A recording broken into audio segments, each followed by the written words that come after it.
ตาดว่างมาเหลือเพียงห้องห้อยของน้ำที่เคยไหลแต่เดี๋ยวนี้บ่มีน้ำแล้วค่อยมาครั้งแรกหากะฮู้ว่าตาดแห่งนี้มีน้ำเพียงแต่วันเสาร์วันอาทิตย์วันจันทร์หาวันศุกร์บ่มีน้ำสำหรับไผสิมาเบิ่งวิดีโอนี้กดเซฟแชร์ไปหาหมู่หาครูบอกกันให้ฮู้โลดว่าตาดว่างมาถ้าว่าจะมาแม่นให้เจ้ามาเพียงแต่วันเสาร์กับวันอาทิตย์เท่านั้นจันทร์หาศุกร์แม่นบ่มีน้ำข้าเจ้าบ่ได้เปล่งน้ำลงมาวันเสาร์กับวันอาทิตย์เท่านั้นที่ข้าเจ้าจะเปล่งน้ำลงมาที่เจ้าจะเห็นภาพสวยงามน้ำที่มันตกลงมากระทบหินแต่ละสั้นลงมาที่ให้ความสวยงามแต่ว่าข่อยมามื้อปกติมื้อนี้ข่อยมาเป็นวันพุธก็เลยบ่มีน้ำแบบที่เห็นนี่เลยฉะนั้นไผสิมาข่อยบ่แนะนำในช่วงนี้มันบ่แม่นฤดูกาลที่เฮาต้องมาเที่ยวตาดที่นี่ข่อยบ่เคยมาจักเทื่อข่อยก็เลยอยากมาเป็นครั้งแรกและก็มาฮอดแล้วซึ่งหากก็ฮู้ว่ามันบ่มีน้ำมื้อวันจันทร์หาวันศุกร์มีน้ำเพียงแต่วันเสาร์กับวันอาทิตย์เท่านั้นวันเสาร์กับวันอาทิตย์เท่านั้นที่ก็จะเปิดตาดแห่งนี้โมเมนต์ตาดที่เกิดโดยธรรมชาติ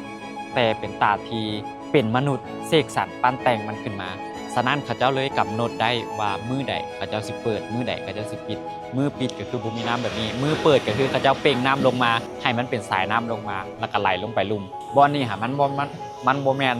แหล่งน้ำที่เป็นห้วยที่เป็นแม่น้ำแล้วเกิดเป็นน้ำตกตาดโดยธรรมชาติน้ำทางเทิงนี่ค่อยก็บ่แน่ใจว่ามาแต่ใส่แต่ว่าภาพที่เห็นก็จะประมาณนี้เลยเห็นเพียงแต่สั้นหินที่ตั้งสง่าอยู่ทางหลังค่อยเห็นเพียงแต่ห้องห้อยของน้ำที่เคยมีอ้อมตาดจะมีประมาณนี้เด้อแล้วตัวนี้จะเป็นตูบอยู่ทางหน้าบริเวณตาดนี่แหละเนี่ยก็จะมีประมาณนี้ก็มีหลายตูบอยู่ใหญ่ไปฮอดทางนั้นเลยนี่บริเวณแต่หน้าเฉพาะแต่หน้าตาดนี่แหละบอนแห่งนี้ข่อยคิดว่าน่าจะมีคนมาสัมปทานในพื้นที่ที่กว้างแล้วกำลังสร้างสถานที่นี้ให้กลายเป็นสถานที่ท่องเที่ยวที่ครบวงจรและก็ใหญ่ที่สุดในประเทศเราหนึ่งในนั้นเขาเจ้ากำลังสร้างตาดตัวนี้ให้กลายเป็นที่นิยมและกลายเป็นตาดที่ใหญ่ที่สุดที่มนุษย์เสกสรรปั้นแต่งมันขึ้นมาส่วนเนื้อที่ทั้งลุ่มก็สิมีทั้งหนองน้ำแน่แล้วก็สิมีทั้งภูที่มีลักษณะคล้ายคือกับขั้นใดเป็นขั้นเป็นสั้นขึ้นไปที่พยายามยังรักษาภูไว้คือเก่าแล้วเขาเจ้าก็สิสร้างน่าจะเป็นรีสอร์ทหรือว่าบ่อนพักเป็นบ้านพักที่เวลาคนมาลินแล้วมีทั้งบ่อนพักมีทั้งสถานที่ทางธรรมชาติและมีสถานที่ลินแบบครบวงจรอันนี้มันในหัวที่ค่อยคิด